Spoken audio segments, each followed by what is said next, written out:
What would you actually hit if you flew straight at the edge of the universe? Most of us picture a wall, somewhere out there at the end of everything. But chase that edge at the speed of light, and you would never reach it. The closer you get, the farther it runs.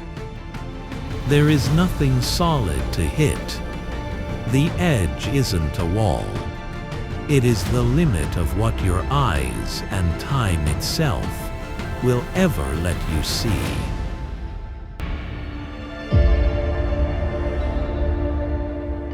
So, let us actually try it. Imagine you set off toward the edge, out past every star you can name, hunting for that final wall at the end of everything. What you find when you stare into the deepest dark is not a glowing border. You find blackness. And that blackness is a kind of edge. But it is the edge of what you can see, not a wall you could ever lean against. Here is the strange shape of it. The part of the universe we can observe is a sphere about 93 billion light-years across. Roughly 46.5 billion light-years in every direction. And wherever you stand, you are always at the very center of it. Not because you are special. Simply because light from every direction has had the same amount of time to reach you. Now look up on a clear night and notice something easy to miss. The sky between the stars is dark. If the universe were infinite and eternal, every line you traced upward would land on the surface of a star, and the whole night sky would blaze with light. It does not. That darkness between the stars is not empty space being dull. It is visible proof that the universe has a finite age, and that light needs time to travel. The dark is the edge of how far light has gotten, not a wall holding the rest of it back. Before we go any further, do one small thing for me. Tell us in the comments where in the world you are watching from. And here is why it fits so well. Wherever that is, a busy city, a quiet room, a moving train, you are sitting at the exact center of your own observable universe. Every single one of us is. But if that darkness is not a wall, then what exactly are we looking at when we reach it?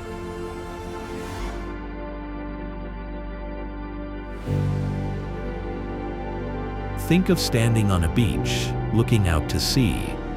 There is a line where the water seems to stop. The horizon.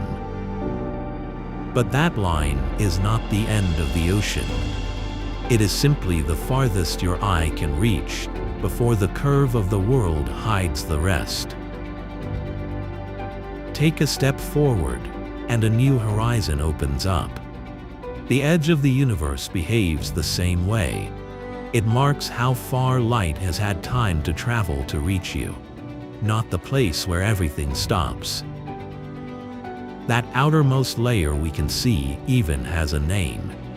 It is the cosmic microwave background. The oldest light there is. It was set free about 380,000 years after the Big Bang, when the first atoms formed and the fog of the early universe lifted. When you look at that glow, you are not looking at a surface you could touch. You are looking at a moment. The instant the universe became transparent. That light has been traveling for 13.8 billion years, and the journey has worn it down. What began as fierce heat has been stretched thin by the expanding universe into a faint whisper. Now just 2.725 degrees above absolute zero. About minus 270 degrees Celsius, or minus 454 degrees Fahrenheit. It is not a blazing wall. It is the cold echo of the universe's first morning. And it is astonishingly smooth, almost the same in every direction, varying by only about 1 part in 100,000. A wall of light, polished to near perfection. So the wall at the edge is not a wall at all. It is the oldest light in existence, and it has been falling toward you for 13.8 billion years. If that just bent your brain a little, comment 13.8 below. And stay with me, because what comes next is stranger still. Even chasing that light at the speed of light, you could never catch it. Here is the part that breaks most people's intuition, so let us go slowly. Einstein's rule is famous: nothing can move through space faster than light. But notice those words: through space. Space itself was never bound by that rule. And space is not just an empty stage. Between the galaxies, space is quietly stretching, growing new distance all the time, and it can grow faster than light without breaking a single law of physics. Picture two dots drawn on a rubber band. Pull the band from both ends. Neither dot is running anywhere, yet the gap between them grows. Stretch a long enough band, and that gap widens faster than any ant could ever crawl across it. The dots stay still. There is simply more and more band appearing between them. That is exactly why you could never reach the edge, even at the speed of light. As you race forward, the space ahead of you keeps stretching, adding new distance faster than you can cross the old. The finish line does not just stay ahead, it pulls away. To catch it, you would have to travel infinitely far. How fast is that stretch? Space grows by about 70 kilometers per second, roughly 44 miles per second, for every 3.26 million light-years you look across, a span astronomers call a megaparsec.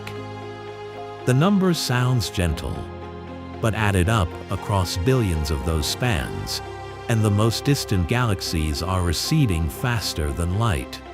Not because they are flying anywhere. Only because there is so much stretching space piled up between us and them. Past a distance of about 14.4 billion light-years, that is already true. And this same stretching is the key to a number that has puzzled people for decades. Here is a number that looks impossible at first.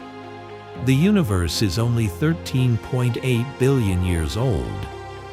Yet the region we can observe stretches 93 billion light-years across.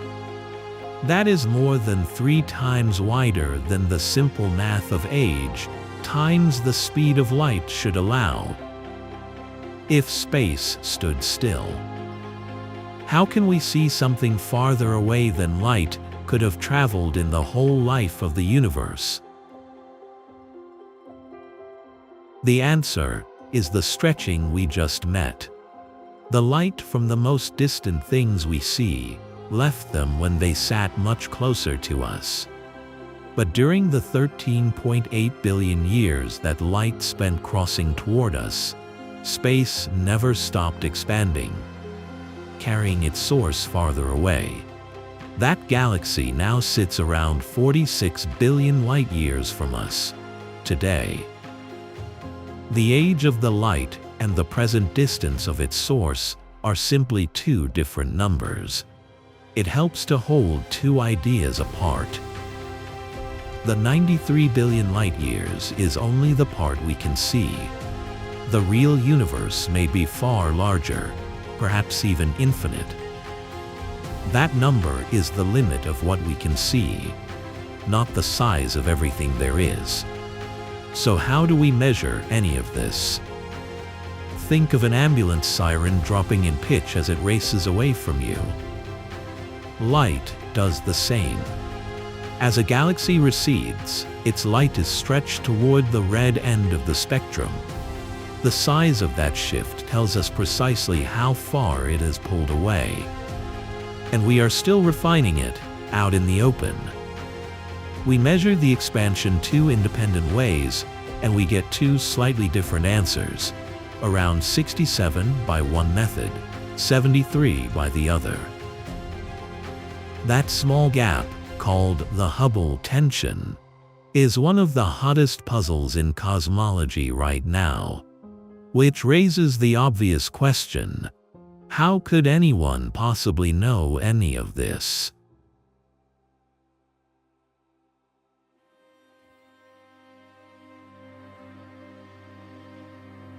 We cannot fly out and lay a measuring tape across the cosmos. So it is fair to ask whether any of this is real, or just confident guessing. It is not guessing. We measure it. When a galaxy's light is shifted toward red, that shift tells us how fast it is receding. It is the same method Edwin Hubble used in 1929 to prove the universe is expanding. The oldest light is not imagined either. In 1965, 2 engineers at Bell Labs, Arno Penzias and Robert Wilson, kept hearing a faint hiss in their antenna. They scrubbed it down, even cleared out the pigeons nesting inside, and the hiss would not go away. That noise was the cosmic microwave background itself, the echo of the Big Bang. They won the Nobel Prize for it. Since then, 3 separate satellites have measured that same glow. COBE, then WMAP, then Europe's Planck. All 3 land on the same age of about 13.8 billion years. And we have real photographs. In 1995, the director of the Hubble telescope made a gamble. He aimed it at a patch of sky as small and dark as a grain of sand held at arm's length, and held it there for 10 days. Out of that supposedly empty dark emerged around 3,000 galaxies. In 2024, the James Webb Telescope went further still, capturing the most distant galaxy yet confirmed. Its light set loose when the universe was only about 290 million years old. If a careful source-backed look at the cosmos is your kind of thing, subscribing helps. Redshift, the background glow, deep images of galaxies. 3 different ways of measuring, all leading back to the same story. That is why we trust it. Not because someone told us to. If this video gives you a clearer view of the night sky, please like it, so the next curious person can see it. Share it with anyone in your life who has ever wondered about the boundaries of the universe. And subscribe to the channel to follow us on our journey to find the answers. We spent a lot of time filming to bring you the most realistic perspectives. If you find this content valuable, please give the video a hype. It's the simplest way to support the channel, so we can continue making more videos like this. So, once you trust how we measured all this, you can push on a far stranger question. What would truly happen if we tried to chase that edge?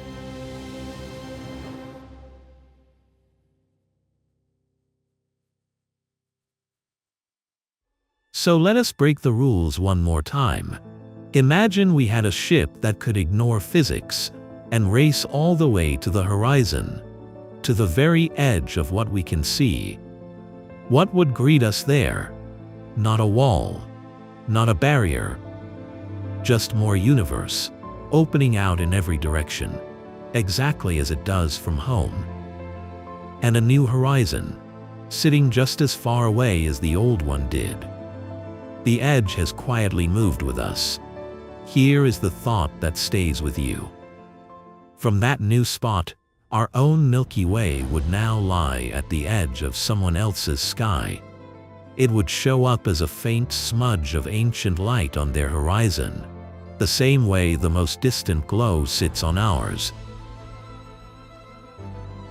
There is no true center out there, which is exactly why every point gets to feel like one. This even has a name, the cosmological principle. On the largest scale, the universe looks the same from every place and in every direction. So sit with what that means.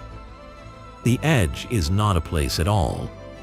It is a relationship between you, light, and time. Move, and the edge moves with you.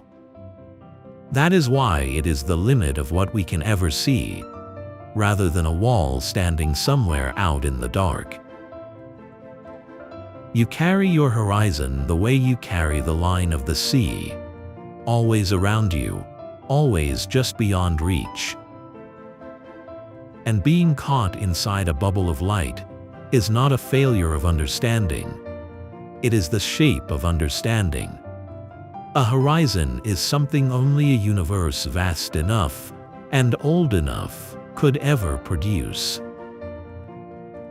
To stand at the center of one is not to be small. It is to be exactly large enough to notice that you are standing there at all. There is a second horizon, closer in than the edge of everything, called the cosmic event horizon, about 16 billion light-years away. And it carries a quieter, sadder truth.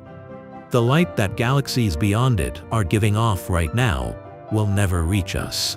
Not ever. The stretching of space between us and them outruns their light forever. Which means many of the galaxies we admire tonight are, in a way, ghosts of light. We see the old glow they sent ages ago, but they themselves have already drifted beyond anywhere we could ever travel, or even send a message. We are watching light from places we have already lost. And because the expansion is speeding up, the loss only grows. One by one, more galaxies cross that horizon and slip silently out of reach, until almost the entire distant universe lies beyond contact. Picture a vast library you are allowed to read through a pane of glass. Every book is in view, glowing on its shelf.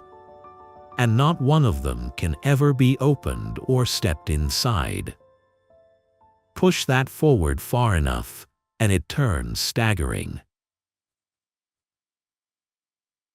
In about 100 billion years, everything beyond our small local neighborhood of galaxies will have been carried past the horizon. Whoever is watching the sky then will see a single island of stars, with no evidence left that the universe ever expanded. They will believe they live in a small, still cosmos. We happen to live in the brief window when the rest is still in view. And being able to see it at all is its own kind of miracle. Here is something to sit with. If so much is slipping beyond our reach, is the universe truly infinite? Or does it curve back on itself, so that, traveling straight on, you would somehow return to where you began? Tell us which one feels right to you. Now the biggest question of all, the one that comes up more than any other. What is the universe expanding into? The honest answer is nothing.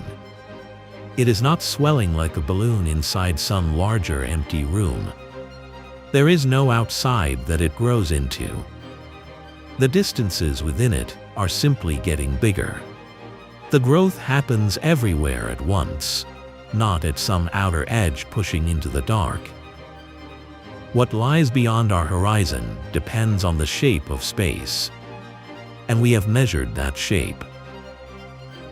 As far as our instruments can tell, the universe is flat to within about 0.5%. If it is truly flat, the real universe could stretch on without end, And our 93 billion light-years is just the small piece we happen to see. But every measurement has a margin. If space curves ever so slightly, it could close back on itself, like the surface of an enormous sphere. Travel in a straight line long enough, and you would arrive back where you started, the way you would circling the Earth. No wall needed, no edge at all. And there is a stranger possibility still. According to one leading idea, called eternal inflation, our entire universe may be only one bubble among countless others, in a multiverse that never stops budding new ones. In some of those bubbles, the laws of physics, the constants, even the number of dimensions, could be different from ours. It is a serious hypothesis, first developed in the early 1980s, but one we cannot yet test and should hold lightly. As for what came before the Big Bang, science does not claim to know. Time itself may have begun with the universe. Questions this big were never meant to be carried alone. If standing at the very edge of what physics can even ask thrills you more than it unsettles you, subscribe. This channel lives out here, right at the boundary of the known. Share this with the one friend who stays up wondering what came before time, and like the video to help it drift a little farther across the dark. The more of us gathered at this horizon, the more of these questions we get to chase together. We may never answer these questions. And strangely, that is not the tragedy it sounds like.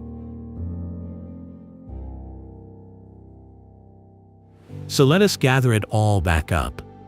A horizon is not a cage. It is something only a universe large enough and old enough could ever make. The fact that we can see only so far is not a failure of our understanding. It is the price and the shape of existing inside a cosmos this vast. And we are lucky in a way that will not last. The universe is still young enough that we can look up and see billions of other galaxies burning across the dark. The watchers of the far future will not have that gift. To raise your eyes tonight and find the rest of the universe still there is a privilege of this particular moment in time. If you have followed along this far, notice what you are now holding. You have just grasped one of the deepest ideas in all of cosmology. The edge is a matter of light and time, not a wall waiting out in the dark. That was never knowledge kept only for physicists. It was always something you were able to understand, if someone simply told it to you plainly. And maybe that is the quiet wonder underneath all of it. We are one of the ways the universe has found to look back at itself. We stand inside a small bubble of light, and we are awake enough to know that the bubble is not everything there is. We are a small patch of the cosmos that learned to wonder how far it can see, and then went looking for the answer. So, after all of that, the question we began with finally has its answer. Fly straight at the edge of the universe, as fast as light, for as long as you like, and you will never strike a wall. There is nothing out there to hit. There is only more universe, and a horizon that keeps stepping back, always keeping its distance. The edge of the universe was never a barrier. It is the horizon of everything light has had the time to bring us, drawn across a space that will not stop growing. The bright sphere we can see is a bubble of our own, and the real universe beyond it may have no end at all. most of its light will stay forever out of reach. And yet here we are, somehow able to catch the part that did arrive. That is the whole strange gift of it. The darkness out past the farthest galaxies is not a wall closing us in. It is simply the distance between us and all the light that has not yet had time to arrive. If you want to sit with this a little longer, there is more to wonder about in what that ancient background glow is really showing us, and whether the universe truly goes on without end. But for now, look up on the next clear night, and remember this. That quiet dark overhead is not the edge of the universe. It is only the edge of this morning's light.